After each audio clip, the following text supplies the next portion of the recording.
केरल की सबसे VIP seat Wayanad में हम हैं, जहां के सांसद राहुल गांधी हैं और एक बार फिर उम्मीदवार हैं। उनकी टक्कर हो रही है एनी राजा से, जो सीपीआई नेता हैं और वाम मोर्चे की उम्मीदवार हैं। मैम, वोटिंग हो रही है, होने वाली है कल। सबसे बड़ा मुद्दा, एक मुद्दा जो सबसे बड़ा आपको लगता है इस चुनाव में वायनाड में रहने वाला है? वायनाड की वोटर्स के लिए सबसे बड़ा चुनौती ये है, आज जो ह्यूमन एनिमल कॉन्फ्लिक्ट है, जो जंगली जानवर आके जनता की जान और आजीविका को पूरा सबसे बड़ा पॉलिटिकल मुद्दा ये कॉन्स्टिट्यूंसी का अंदर वोटर्स के लिए कॉन्स्टिट्यूंसी का सीमित करके देखेगा। This is the top most issue of Wayanad. मुद्दा आपको जिताएगा? ये जिताएगा मतलब क्या है? लोग यही बोल रहे, चुनाव हमारे लिए इतना बड़ा नहीं है। हमारे लिए सबसे बड़ा मुद्दा ये हमारी जान ले रहे जानवर, जंगली जानवर, और हमारी पूरी आजीविका, हमारी खेतीबाड़ी, सब कुछ। राहुल गांधी को कितनी चुनौती आप दे पाई, क्योंकि वो उनका राजनीति में कद बहुत बड़ा है, आप उनको कितनी चुनौती आप दे पाई, आपको क्या लग रहा है? मैं इधर आपने जैसे बोला है कि वाम दलों के एलडीएफ का कैंडिडेट के तौर पे आ गया है। एलडीएफ जनता की पक्ष वाली राजनीति रखने वाला है। एलडीएफ का पॉलिटिक्स, चाहे वो कॉन्स्टिट्यूंसी का मुद्दा हो, चाहे वो लार्जर मुद्दा देश के लिए, देश में आज सबसे बड़ा मुद्दा इस देश की जो संविधान के खतरे में है, संघ परिवार फांसीवादी ताकतों से खतरे में है। तो ये ही है हमारा अपना पॉलिटिक्स है और जनता पक्ष वाली पॉलिटिक्स है। वो पॉलिटिक्स बोल के मैं लोगों के बीच में मेरा कैंपेन किया है।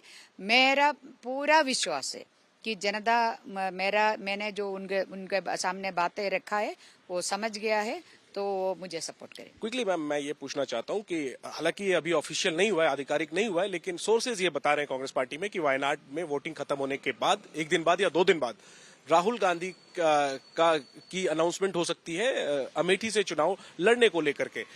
इसको आप कैसे देखते हैं, इस स्ट्रैटेजी को कांग्रेस के राहुल गांधी? तो बात ऐसा है ना कि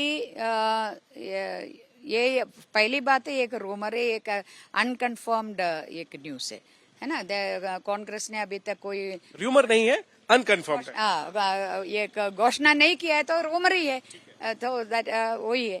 और दूसरी बात यह है कि यदि आपको कांग्रेस को या राहुल गांधी को डर है कि वायनाड में हार जाएगी, इसलिए दूसरा सीट सोच रही है, तो इनको सिर्फ एक सीट जीतना था। इस चुनाव के पूरी मकसद सिर्फ एक सीट जीतना है, तो वो तमिलनाडु से लड़ सकती थी, वो हम सब एक ही साथ है। और कर्नाटका अपना कांग्रेस का है, उधर भी वामपंथी सपोर्ट कर रही है। तेलंगाना अभी हाल ही में जो राज्य की असेंबली का इलेक्शन हुआ था, उधर तेलंगाना सिर्फ एक ही जगह पे कांग्रेस वामपंथियों के साथ, वो भी सीपीआई के साथ एडजस्टमेंट हुआ था, वो सिर्फ तेलंगाना में है। और आपको ये देखना है, कांग्रेस सिर्फ तेलंगाना में जीत गया है, जिस जगह पे लेफ्ट सीपीआई के साथ एडजस्टमेंट था, तो उस तेलंगाना में हो सकती थी। उधर तीनों चीफ मिनिस्टर रिक्वेस्ट कर रहे थे आप आ जाओ। और भी कुछ इंटेलेक्चुअल्स, उन्होंने राहुल गांधी को लेटर लिखा कि आप वायनाड में, केरल में मत कंटेस्ट करिए। और इंडिया अलायंस का बहुत सारी लीडरशिप अब तो कर रहे हैं, लेकिन अब यहाँ के बाद अगर वो अमेठी से लड़ते हैं, इस स्ट्रेटजी पे कांग्रेस के आप क्या कहेंगे? वही मैं बोले, ये सब दिखा रहे जो कांग्रेस का जो पॉलिटिकल बैंकरप्सी को दिखा रही है। तो आपको पता नहीं है, 4 जून को ही पता चल जाएगा आपको इधर जीतेगा या नहीं करेगा। तो यदि सोचो डेमोक्रेसी है, तो इधर फिर आपको जीतना, यही मैं फिर से बोल रही, जीतने के लिए तो आपको इधर डर आ गया है, तो आपको पहले से तय करना था एक श्योर सीट। ये 3 राज्य उसके लिए है, आपने क्यों उधर नहीं किया? तो आपकी जो इधर कंटेस्ट करने से आप क्या मैसेज देना चाहते हैं जनता को? पॉलिटिकल मैसेज ये है, for Congress and for Rahul Gandhi, the biggest enemy today in India is not the Sangha Parivar fascism, but the the LDF in Kerala. Ma'am, 2 सवाल और। चूंकि इंडिया गठबंधन का आप लोग पार्ट हैं, बेशक यहाँ आमने सामने लड़ रहे हैं, प्राइम मिनिस्टर ने ये कहा है कि इंडिया अलायंस की रणनीति है कि वो हर साल प्राइम मिनिस्टर बदलेंगे, मतलब 1 ईयर 1 PM, 5 ईयर 5 PM, इस तरह का हमला किया है प्रधानमंत्री ने इंडिया अलायंस पर। चूंकि चेहरा नहीं है, प्रधानमंत्री कह रहे हैं कि इंडिया अलायंस की सरकार बनी तो हर साल पीएम का चेहरा बदला जाएगा। आप इस पर क्या जवाब? नहीं, ये हमारी जनवाद वो सब वो चीज के लिए भी हमारे जनवाद में स्पेस है।